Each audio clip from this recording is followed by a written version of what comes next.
Bonjour et bienvenue dans cette vidéo. Aujourd'hui, j'aimerais discuter avec vous d'une mythe en fait sur le marché d'Amazon. Alors, il y a une personne qui m'a envoyé un message en disant que de toute façon sur Amazon, les gens veulent acheter à bas prix. Et si moi, en tant que vendeur professionnel ici installé en France, si je tire toujours les prix de mes produits vers le bas, je serai déficitaire. Alors j'aimerais vous apporter un peu d'explication sur justement le prix des produits. Alors le plus important, c'est de ne pas toujours s'aligner avec les prix des concurrents. Voilà. Le plus important est de personnaliser son produit en rapport avec les besoins réels de ton avatar client. Voilà. Donc au départ, il faut que tu connaisses ton avatar client. Voilà. À qui tu veux vendre ton produit. Statistiquement, il y a 10% de la population en fait dans le monde où le prix est très important. C'est-à-dire ce sont des personnes qui n'ont pas les moyens d'acheter ton produit. Et deuxièmement, ce sont les personnes qui de toute façon trouvent que le prix du produit est très cher. Même si tu vends un stylo ou un carnet, par exemple un bouquin au gars, et cette personne-là, il dit non, mais c'est à 15 euros, 10 euros, même si tu baisses le prix à 5 euros, la personne va toujours la trouver chère. Donc ce sont vraiment les pires acheteurs que tu es. Ça, représente 10% de la population, on va dire toute la population de clients Amazon. La majorité des personnes veulent ce qu'on appelle l'expérience client, c'est-à-dire veulent en fait quelque chose qui relève plus de leur émotion. Voilà.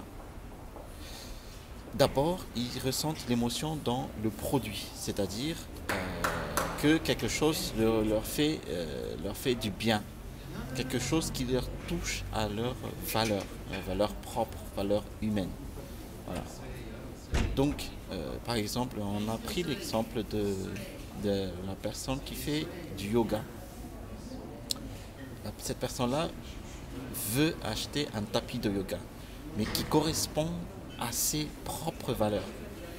Qu'est-ce qui fait que cette personne-là achète un tapis de yoga qui va correspondre à ses valeurs? Quelles sont les valeurs alors de cette personne-là? Ces valeurs, cette personne-là est par exemple sensible à l'écologie. Alors, si on trouve toutes les caractéristiques de cette personne-là, donc de l'avatar client, on arrive à faire décoller le business, mais très vite. Par exemple, cette personne-là va être sensible à un tapis de yoga fabriqué avec des matériaux non toxiques. Donc, il faut vendre un tapis de yoga non toxique, antidérapant, parce qu'il ne veut pas tomber à tout va lorsqu'il fait son yoga. Épais, quand même, pour amortir les chocs, mais pliable dans ce côté-là.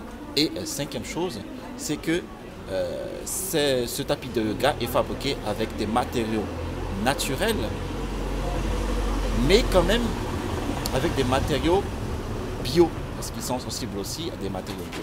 Là, on cible exactement l'avatar client. Et à ce moment-là, on peut facilement vendre des produits encore 2 fois ou 3 fois plus cher que le prix moyen de tapis de yoga sur Amazon.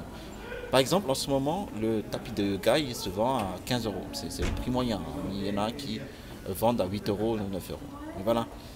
Mais avec des caractéristiques que j'ai énoncées tout à l'heure, on peut vendre facilement ce tapis de yoga 30 euros, même 40 euros. Voilà. parce qu'on cible exactement les vrais besoins des clients. C'est ce que j'appelle la stratégie de proximité réelle avec le client. Voilà.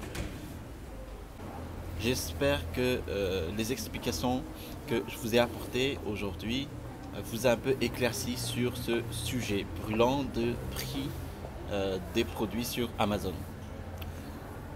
N'oubliez pas de cliquer sur le bouton pour vous abonner et je vous dis à bientôt et restez toujours curieux.